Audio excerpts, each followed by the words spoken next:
Welcome to Explosive Enterprises. In previous videos, we've covered internal maintenance on airsoft replicas, and today we'd like to cover external care as well. By way of example, we have this nice looking A&K PKM, and since this isn't quite corroded enough for a good demonstration, let me show you what you should never ever do. Thoroughly soaking the exterior of the gun to simulate being caught in a rainstorm, I will now seal it up in a rifle bag and let it sit for a day. The next day. After giving it time to marinate, I take the gun out of the bag. While the body of the gun is predominantly steel, which is susceptible to corrosion, it's been painted black, and that black paint has done a good job of sealing up the metal. Where the paint is worn off, however, we now see orange rust. We also see rust on steel parts that were parkerized, blued, or otherwise coated, like these copper-clad steel casings, because while these coatings help inhibit rust, they do not prevent it. Before trying to fix it though, I'll wipe off any visible water and then give it time to air out. Once it's dry, then I can begin remediation. First, fixing the rust just requires an old toothbrush to scrub with oil and a rag to buff it off. For this purpose, the exact kind of oil doesn't really matter, and it isn't necessary to use your best high-performance lubrication. We would advise against cooking oils as they will turn rancid, and nobody wants a gun that smells like a restaurant dumpster. For small areas, I scrub with the toothbrush and then buff with the cloth.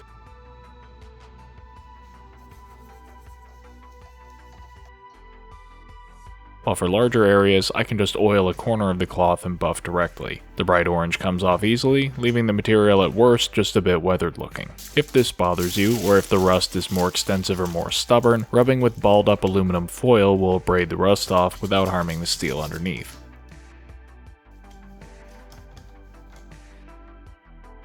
Rust itself is oxidation of the iron and steel that flakes and invites more rust, so it's important to clean it up as soon as possible. The good news is that it is treatable without too much effort if addressed promptly, and in the future you can help prevent it from returning by ensuring the gun has a thin layer of oil on the surface. Dry steel will rust even if it's been parkerized or blued, but oiled steel is much more resilient. This Colt SP1 shows a good example of what long-term mitigation looks like. The gun isn't rusty, but it was used by a police agency prior to my acquiring it, and so the steel parts have gradually taken on a purple-brown patina from gradual corrosion and periodic cleaning. Now, other forms of corrosion can also be concerning, but are not as aggressive as iron oxide. Looking at our aluminum and pot metal parts, instead of that bright orange we see dull gray, and it isn't as pervasive. That's because aluminum oxidation is more stable. It doesn't occur as rapidly and it won't weaken the metal to the same degree as iron oxide, but unfortunately because it is stable, it cannot be removed entirely without sanding, so the best you can do is clean and oil it to prevent further wear. To be clear, this is why most entry-level guns don't really suffer from rust. Pot metal or cast aluminum parts don't corrode as readily as steel, and when used for the exteriors of guns, they typically have surface anodization or paint to inhibit that corrosion anyways. Next we have wood. This isn't corrosion obviously, but water ingress can weaken the wood and cause any finish on the surface to separate. If any raw interior wood is exposed, it's a good idea to seal it, again with oil or grease. Oiling the entire surface of the wood and wiping it clean is a viable approach. If the wood gets dented by impact or BBs, you can also lift dents out by applying steam, such as with a clothing iron.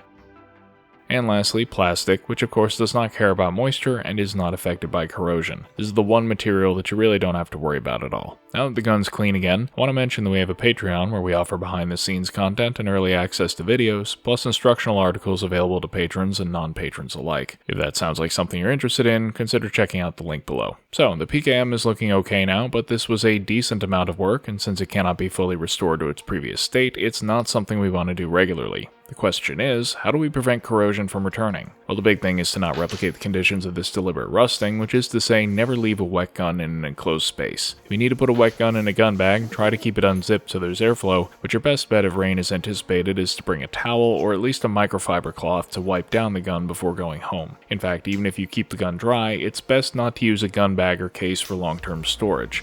Open cell foam wicks moisture, essentially allowing the gun to pull water out of the air and into the metal. So, storing the gun in the open air is better, or ensure the gun is oiled up and then store it in something like a silicone impregnated gun sock. Speaking of oil, as we discussed, a thin layer of oil on the surface is generally sufficient to seal up the metal in a dry environment. You don't want the gun to feel wet to the touch, just a microscopic layer of oil to fill in the pores. But if you live in a humid climate or coastal region, this might not be enough, in which case you can use grease and just buff it into the surface, or consider a microcrystalline wax product like Renaissance wax. The wax is nice because it's invisible and intangible once applied, just rub it in with a finger and buff it off with a microfiber cloth, and it forms a barrier layer. This is actually my choice for wood, in part because it gives a nice satin sheen, but also because it is very effective at sealing the wood to waterproof it.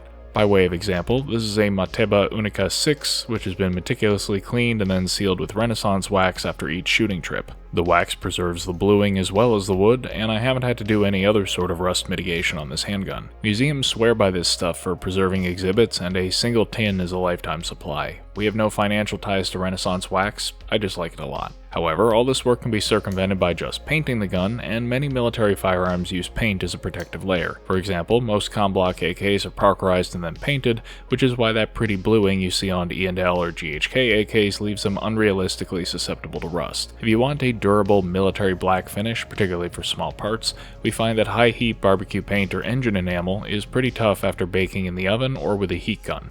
This is what we used for the bare steel parts on my VFC-based AKS-74U conversion, and it's held up well despite my best efforts. But if you're spray painting anyways, the very easiest way to get a durable, rust-inhibiting coating for any airsoft gun is just to spray camo it. Here I'm doing a simple 2-color pattern for an FNC, first doing large patches to break up the silhouette, then using a cut-up utility bag to mask for a snakeskin pattern. The key to spray paint is to apply thin coats, either within 30 minutes of the previous one so they bond and dry together, or after 24 hours so the previous layer has had time to fully dry. And of course, be sure to mask off optics and any exposed internals. Once it's all done, give it a week to cure before handling and you're good to go. A crappy looking camo job is more authentic to military use than an artisanal one and can always be touched up, so don't sweat the details, and if you really screw up, you can always remove paint by scrubbing it with isopropyl alcohol and then try again. Overall, external care of airsoft guns doesn't have to be a big deal. Just know what materials you're working with, take precautions suitable to your environment, and avoid creating conditions that will cause your guns to rust in the first place. We hope you find this helpful, and thanks for watching.